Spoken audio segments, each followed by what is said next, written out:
Hello, thanks for tuning in. Today I'm going to be talking about the Minolta 70-210 Beercan lens. This is probably one of the most famous Minolta lenses that was ever produced. Came out in the 80s. There are more stories and more reminiscences and nostalgia feelings about this particular lens than any of the other Minolta lenses, as far as I've been able to figure out.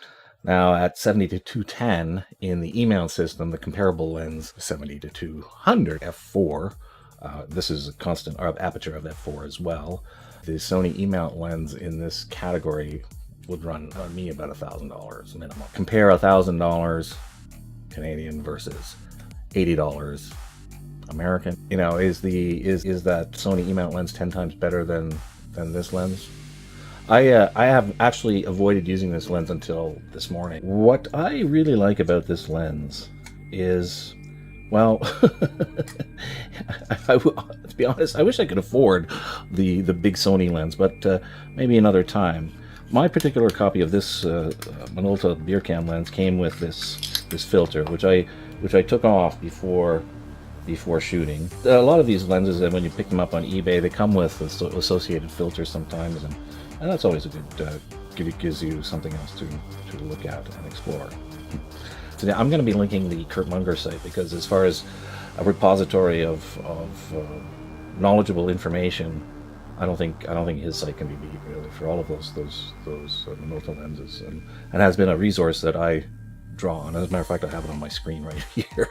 So, but this lens in particular is, I think, one of the few that he feels, well, not that he doesn't feel favorably, but I think I detect a bit of sentiment when he is discussing this lens in particular, and I think he feels that it's a worthwhile purchase as well. So for myself, I gravitated towards the big Beercan lens, and I think it's just that extra 90 millimeters of reach. I mean, this is on the APS-C sensor. This is or crop factor sensor. This is an equivalent of a 450 millimeter lens. Yeah, and I really am completely impressed with this lens for myself. But getting back to this lens, this is definitely a goer as well, and it's lighter. It's significantly lighter, and that was why I brought this out. This is a chore to drag around. The 75-300 is a real chore. There's a significant increase in weight from the 70-210. So if you have a choice and you're in the urban center, I think you probably, for walking around, this would be much more inclined. This, you definitely, if you're looking for reach, this is, going to be probably a better option. I also brought out this lens because of the range. Here it's 70-210. This is an autofocus lens, but I also brought out my Vivitar Series 1 lens, and this is it's got that push-pull, and it also has the close focusing macro as well. For a manual lens, I quite like this one. It works very well. The only difference is it doesn't have that autofocus. So what am I trying to say? I don't know. I think it's a matter of preference, really.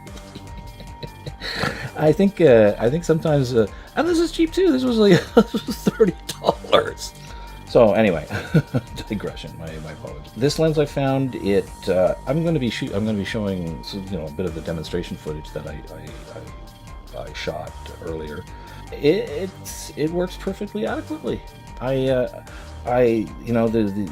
me personally, I think the color rendition in the big Beercan is a little bit warmer, and I think the novelty, because this is the first one I grabbed like a few weeks back when I was finally decided to start getting into reviewing these and working up the videos for these, and I was astonished at the reach, number one, and the warmth and sort of lusciousness of the colors. And this one, I guess, maybe, I don't know if it was the light or what, it just didn't quite have that same warmth.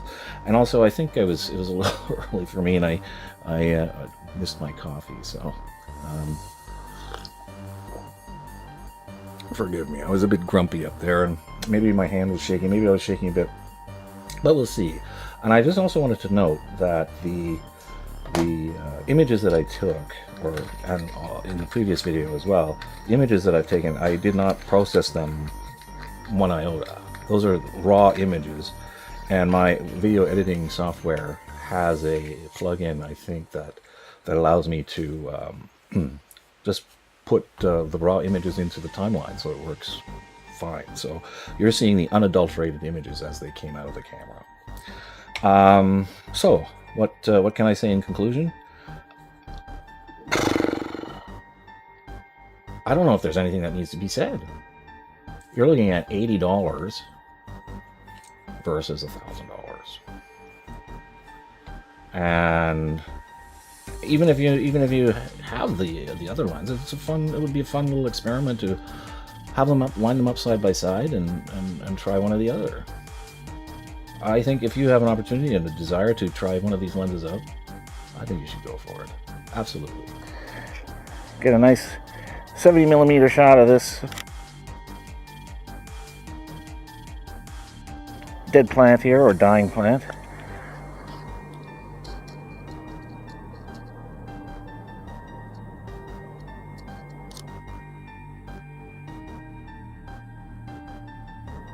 There we go. Now I'm going to take a couple of shots of those buildings over there. Now first I'll do 75mm. Way in the back there's a white apartment building. Boom. Now let's zoom in on that.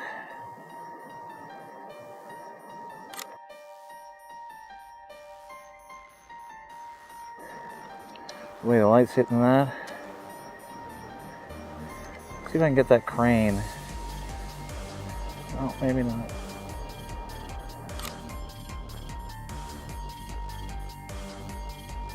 That's beautiful. So the sun is coming across this way, behind me, just above from my back. And it's glinting off the lights, the glass in that tower over there.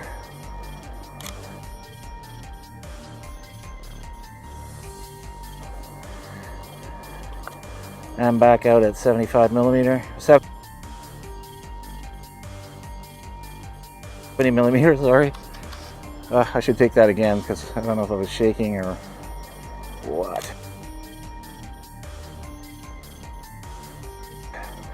So I'm shooting at f4, wide open, and just to show you guys what that does. All right, so we're gonna, yeah. Let's go back to the big city. Oh wait, there's this sort of stuff here which is kind of cool. We'll take a couple of shots of that. Like that. There we go. Come around here.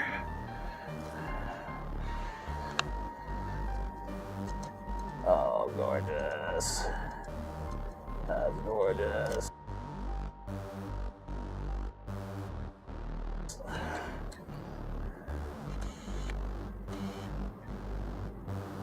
I want to get that one in the behind there. There we go.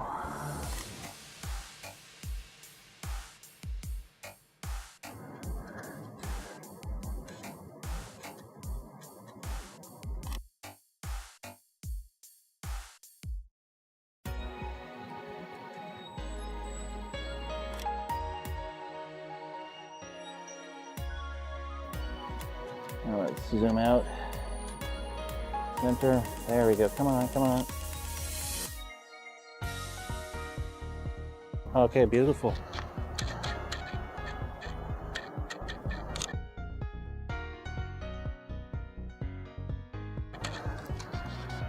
All right, let's see some of the traffic that's coming alive in the city now.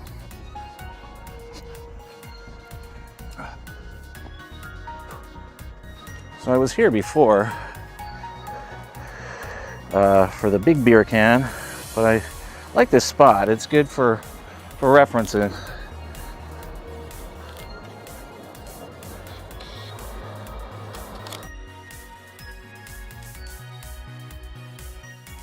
Now at 210.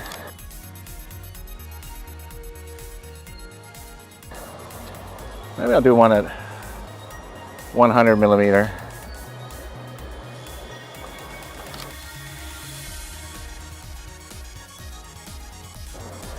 Now I think I'll stop that down a bit because we are getting some good light now, and hopefully this won't crush my ISO.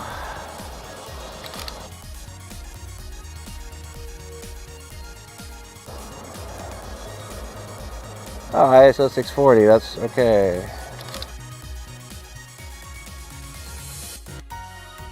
That's good, man. Yeah, let's get one of the, oh yeah, I think we can get,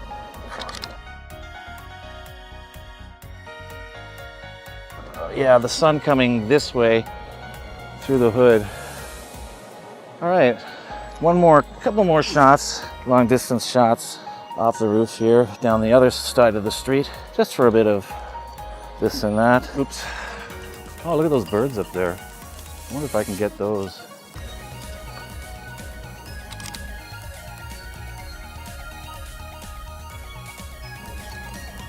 Huh, cool. Oh, that's still F8. I should probably put that at F4.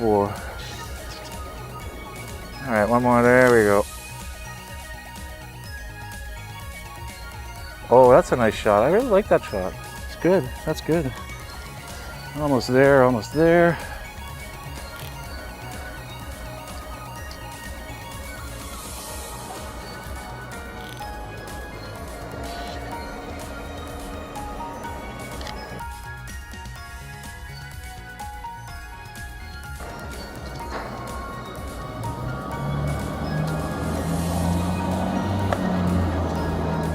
$70 millimeter, 210.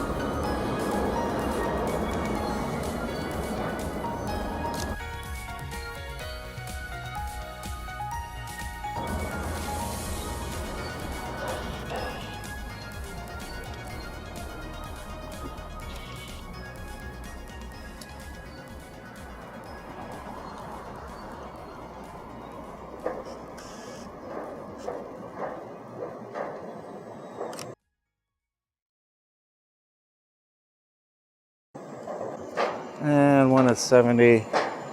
And there we go.